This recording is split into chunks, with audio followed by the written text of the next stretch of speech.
What's up, everybody? 32 Icon here. I hope that you guys are doing well. I'm doing well myself. Please go ahead and like and subscribe if you haven't already. In good faith that I will continue bringing you great content. So, this has never happened to me before. Today I was shooting my Glock 19, which this is a new piece. You guys haven't seen this before. It's unloaded, but you haven't seen this one before. It's not a new piece, but it's new to you because you haven't seen it. But I decided to go to the range and shoot it, and I was making a video on something else that I'm going to show you guys next weekend. And then once I was finished with that video, I was like, okay, let me pull this out and get some shots down range. So as I'm shooting, guess what happened to me? I get a squib load. The first time ever. So I'm not all that familiar with squib loads, but I've been told that if you shoot enough, that it can happen to you over time, whether it's with manufactured ammo or remanufactured ammo. So I don't normally shoot remanufactured ammo because I've heard of things like this happening with the squib loads. So I always shoot manufactured, but today the ammo that I had was remanufactured unbeknownst to me. That's a whole nother topic, but anyway, so I was shooting it out of a I ended up getting like one can of mixed ammo, but apparently it was remanufactured, but I was not told that. So I just went to go shoot. I didn't think anything would really happen, and so this happened. So I definitely was pissed because it could have went left. Thankfully it didn't. So let me tell you what happened. So I'm shooting, everything is fine, right? So then I go load the mag again, and it doesn't fully go into battery. It's just like hanging out like right around here. So I'm like, man, why is it not going into battery? So I'm thinking maybe it has something to do with my barrel because it's an agency barrel, but I'm like, no, that can't be because I just shot 3 or 4 mags through it. So that can't possibly be the issue. So I dropped the mag again, eject the round that was, I guess it was trying to chamber, and it wouldn't go in. So I'm like, okay, so then let me try to use my slide release lever, because maybe I'm not slingshotting it hard enough, and maybe that's why it's not going into battery. So I tried that a couple of times. It absolutely would not go into battery. So I said, okay, let me just take it apart. So I take it apart, and I look, and it's a little dark in the range. I don't even know why. I don't normally go to this range, but it was a little dark. So I happened to look, like just kind of glance, you know, because I'm still like what the hell's going on? So I glance, and I see this wedged into the barrel. I said, oh snap.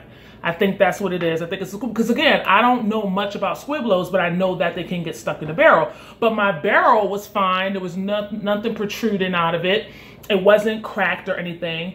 So as I was finishing up, and I was like, well, let me just go talk to the range officers up in the front.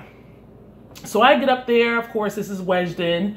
And they said, yep, Liv, it's a squib load. And I'm like, really? It was like, yeah, we just had a class on this. We were just talking about this. It was like, you're really lucky because, you know, it could have hurt you. It could have blew up on you. It could have, you know, destroyed your barrel. It was like all types of stuff could have happened. And I guess it was wedged right in here, which is why I couldn't chamber another round. They said if it's like anything that's like wedged out here, that it probably would have been bad for me.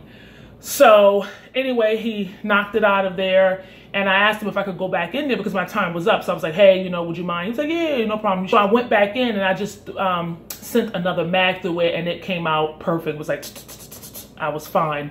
But that scared the crap out of me because, number one, it's never happened to me. And number two, it kind of pissed me off too that the person who gave me the ammo didn't tell me that it was remanufactured. I was, you know, I didn't think to check it, you know, and it looked fine. It looked absolutely new. So I was like, oh, okay, well, it's fine. And it wasn't. And not to say that it cannot happen with manufactured ammo, because the range officer said that it can. But the odds of it happening are very slim. So I said, okay. He also said that, I guess when this occurred, it should have been some type of sound, or I would have felt something that was different in the handgun. The thing is, I was shooting one after the other, so I didn't feel anything different in the handgun. I didn't feel anything different when I was firing rounds downrange. I didn't hear anything different, obviously, because there were other people in the range. So it probably did make a sound, but I didn't hear that.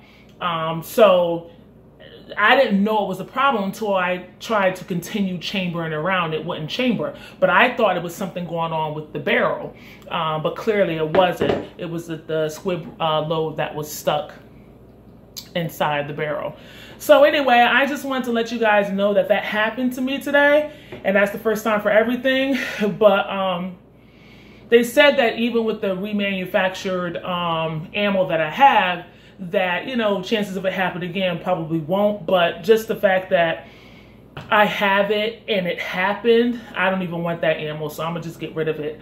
But again, that's exactly why I only shoot manufactured ammo. And not to say that it's perfect, because obviously it can happen, but the chances of it happening are very slim. And so I'd rather take those odds than take the odds of remanufactured from somebody who obviously didn't know what they were doing, or it was just one of those things that just happened. So anyway, I just wanted to share that with you guys today. Maybe I'll do a review on this one. This is the Vickers 19. So I don't know, I feel like I'd be giving y'all too much, so I don't even know if I'm going to do a video on this one. I started not to even show you, but I don't know, we'll see. I try to, you know how I feel, everything is not for everybody. So anyway, yep, it happened in this, but nonetheless, I still love it. This is with the agency trigger and barrel, and the Vickers. Well, I took off the Vickers sights. This has Trijicon. But anyway, I don't know. We'll talk about that later. I hope that you guys are having a good day. I'm going to upload this on Sunday, so you'll have a video. And the video that I had planned for you that I was actually recording in the range today, I'll probably have that later on in the week or next week. All right, so anyway, I hope that you guys are doing well and treating one another with kindness. And I hope to see you again soon. And I'll see you on the next video. Thanks. Peace.